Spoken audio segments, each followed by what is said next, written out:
Hi guys. So I'm just starting where we left off. Go check out the first video if you haven't seen it, but I won't provide a link because I don't know how to look up links or whatever because I'm only using an iPad. Okay.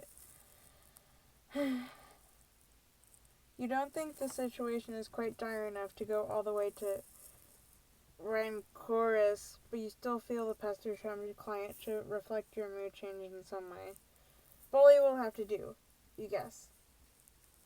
This unsurprisingly does nothing whatsoever. Oh right, you forgot your chum is still pestering you. John, answered chum. Okay, sorry.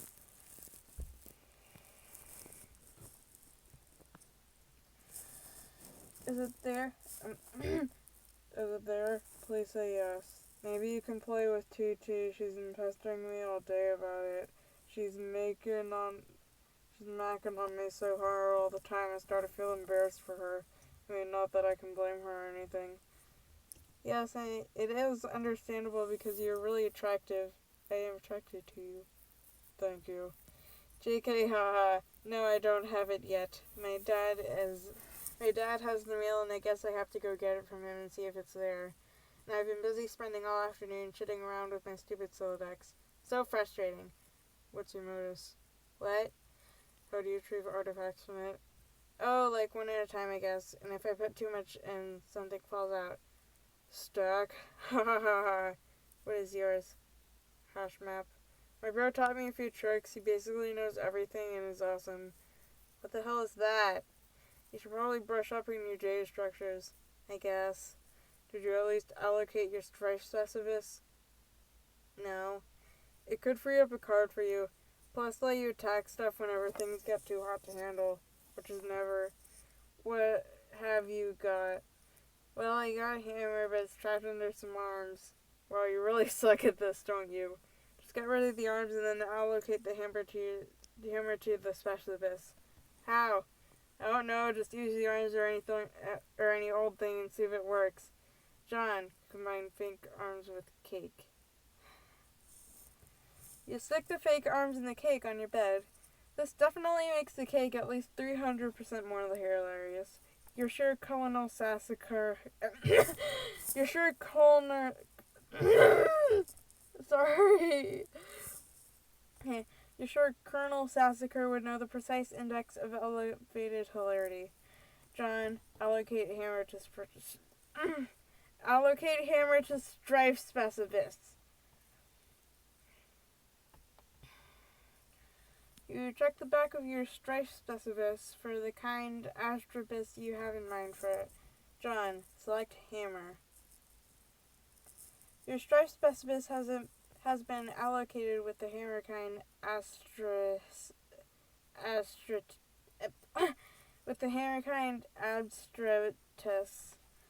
The hammer has been moved from your capsule log deck to your strife deck.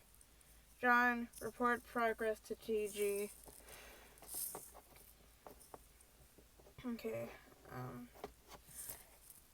shoot, hold on, I forgot to turn on my fan, I'm sorry. I just can't, it's starting to get hot.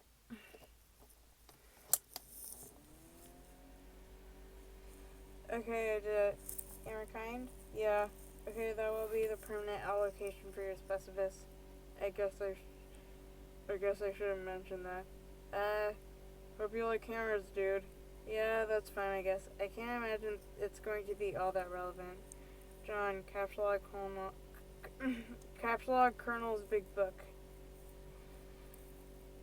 Now that you got some space in your Solodex to work with, you figure you might as well start squandering it immediately. Ordinarily, this ridiculous book would be way too heavy to carry around in a practical way. You guess maybe this is one respect in which cards present some convenience. John, examine Game Bro magazine. John, read article.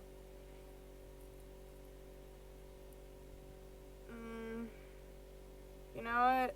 I'm just gonna freeze the thing over here because I have no I don't want to do...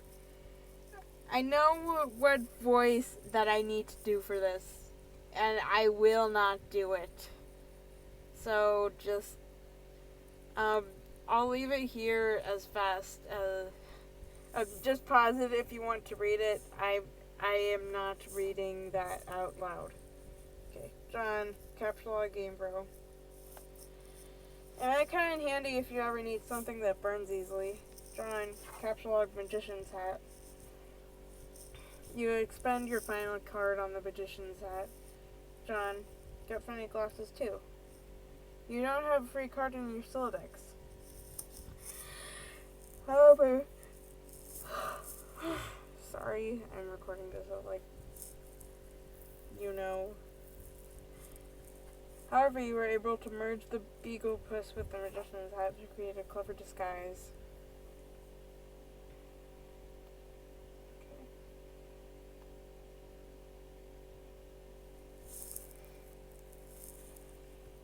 John, we're disguised to fool Dad. John, who is this John you speak of? You're quite certain there has never been, nor ever will be. Yeah, this is a really shitty disguise. Well, you are wearing the items. They remain on the card, but it is temporarily moved from deck, thus freeing up the cards beneath it. John, leave room. You exit into the hallway. On one wall hangs a picture of a fellow who sure knows how to have a good laugh, a man after your own heart. You always thought he looked like a lot like Michael Sierra, but your dad swears on the many hallowed tunes of Egypt that it is not. You're not sure about that, though. On the other wall is one of your dad's stupid clowns, Harlequins, as he is quick to correct anyone who ventures such brazen assumption. John, go downstairs. The accursed odor of fresh baking wafts into your newfound nostrils. Something is brewing in the kitchen. It must be the connivings of your arch nemesis, Betty Crocker, and the rich, buttery aroma of her plot stinks to high heaven. This mission is going to be more difficult than you imagined.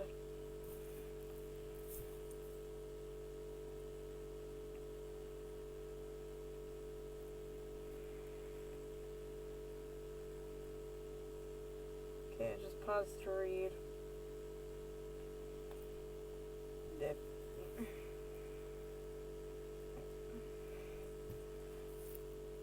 John, admire Harlequins. You check out the shelves of fanciful Harlequins. Look at this fucking garbage. You hate this stuff. Funny is funny, but your dad sure can be a real cornball. Sometimes at night you pray for burglars. John, examine fireplace. A bright orange flame flickers in the fireplace. It doesn't matter that it's April and not terribly chilly outside. In a home, a fireplace needs a fire, because that's what a fireplace is for. A fire belongs in a fireplace, damn it. Categorically at all times, without exception. As domestic myth of unaccountable origin holds, a home borrows the spirit of flame as long as it makes a guest of it, much as the moon takes liberty with the sun's rays. The moon's an errant thief, and her pale fire she snatches from the sun. You're almost certain Mark Twain said that. John, toss Game Bro into fire. Wait. But,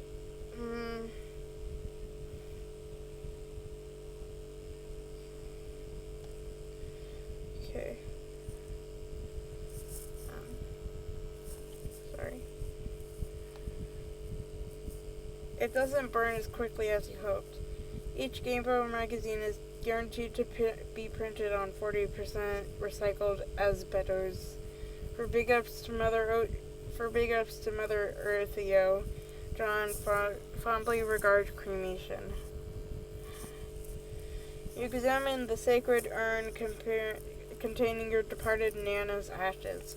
When your father gives her portrait a wistful glance now and then, you can tell it brings back painful memories. A tall bookshelf, a ladder, an unarranged Colonel Sassacre's. He never wants to talk about it. John, toppled urn. You clumsily mishandle the sacred urn, ashes everywhere.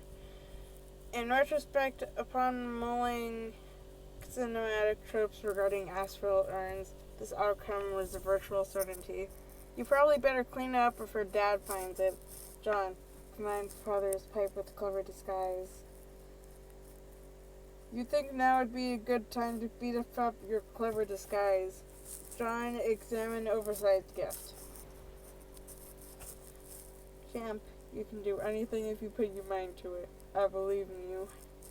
Contemplating what could be inside this package is sort of exciting, but it makes you a little nervous at the same time. John, open large present. Oh, hell no! John, catalog ashes. First, you prop the Harlequin doll on the couch, having it in the middle of the floor sprawled out all akimbo like that struck you as unseemly. You catalog the ashes to your available card. John combined ashes with urn. You merge the sacred urn with the ashes, most of the ashes back in the urn, but it's a total mess. Really, it probably would have been tidier if you just used a broom and a dustpan. John, put urn back. No one will be the wiser, except maybe for people with eyes. John, here, get the fake arms again. You just got another brilliant idea for something to do with those pointless arms. You pry them out of the cake and catalog them. Looks like Pesterdrum is acting up again. John examined third and fourth walls of the room. John, check Pesterdrum.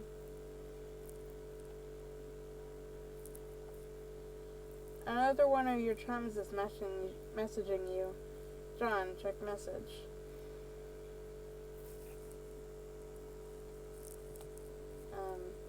Hold on. Gonna decide on a voice. I understand you have recently come into possession of the beta release of the Game of the Year as featured in you know what? That voice sucked. Fuck.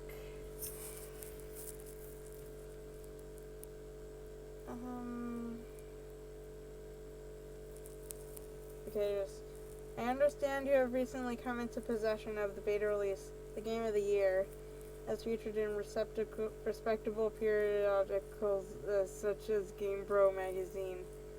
That's an ugly rumor. Whoever told you that is a filthy liar, and you should probably stop hitting on him all the time or whatever. Can't control myself. Must have a weakness for insufferable pricks. Anyway, I still haven't checked the mail and my dad has it.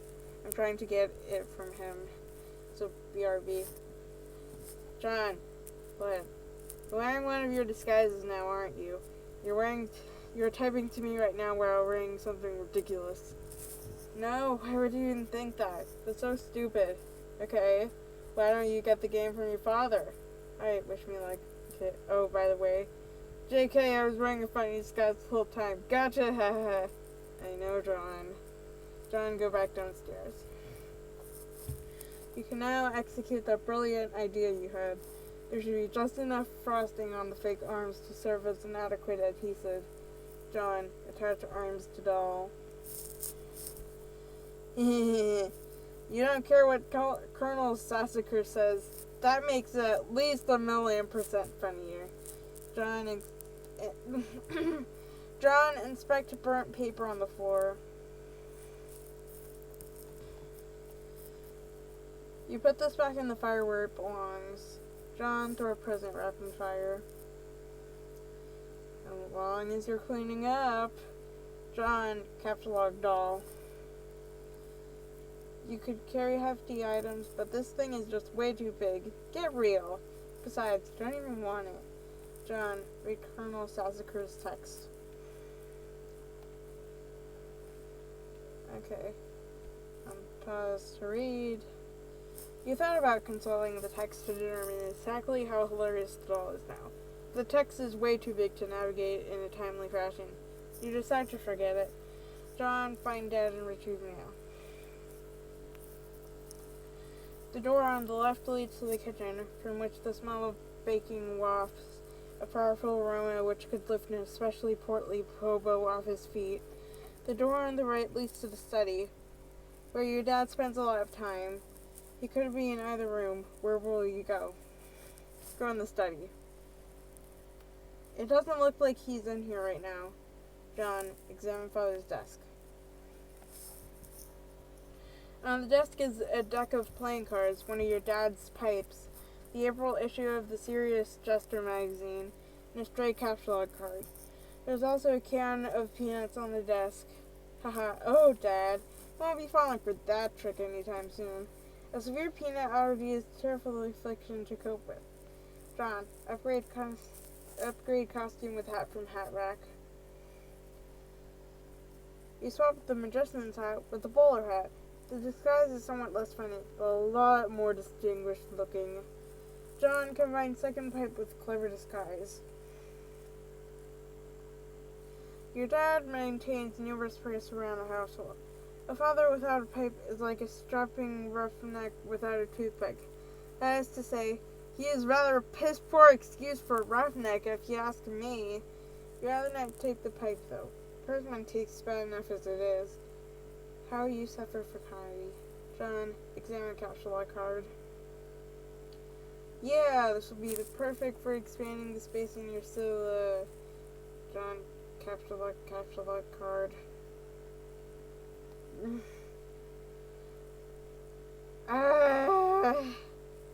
John, play haunting piano refrain.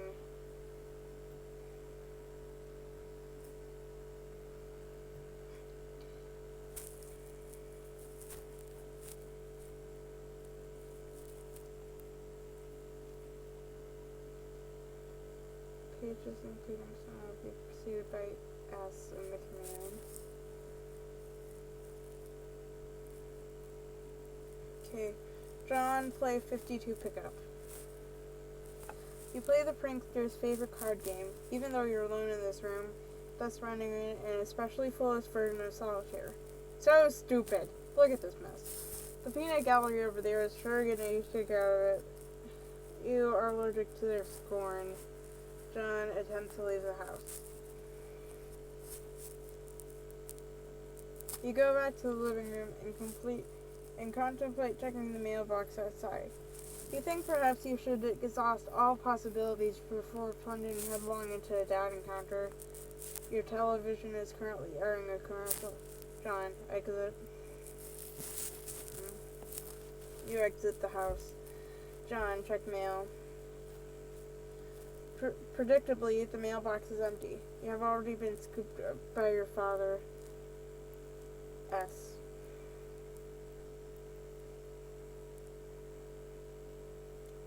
The streets are empty.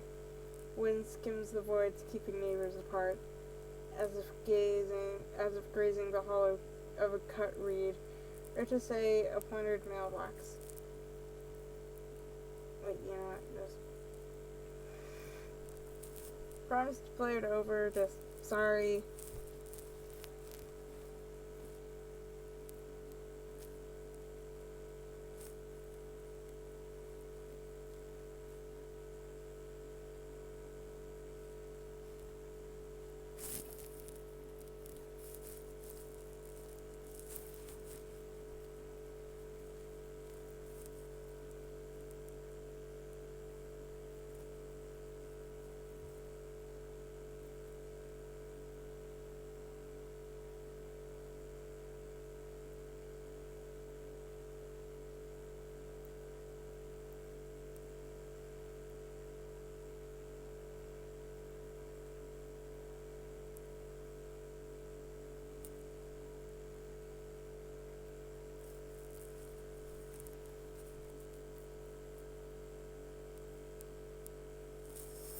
The streets are empty. Wind skims the voids of keeping neighbors apart, as if grazing the hull of a cut reed or, say, a plundered mailbox. A familiar note is produced. It's the one Desolation plays to keep its instrument in tune. It is your 13th birthday, and as with all 12 preceding it, something feels missing from your life. The game presently eluding you is the only latest sleight of hand in the repertoire of an unseen riddler, one to engender a sense not of mirth, but of lack.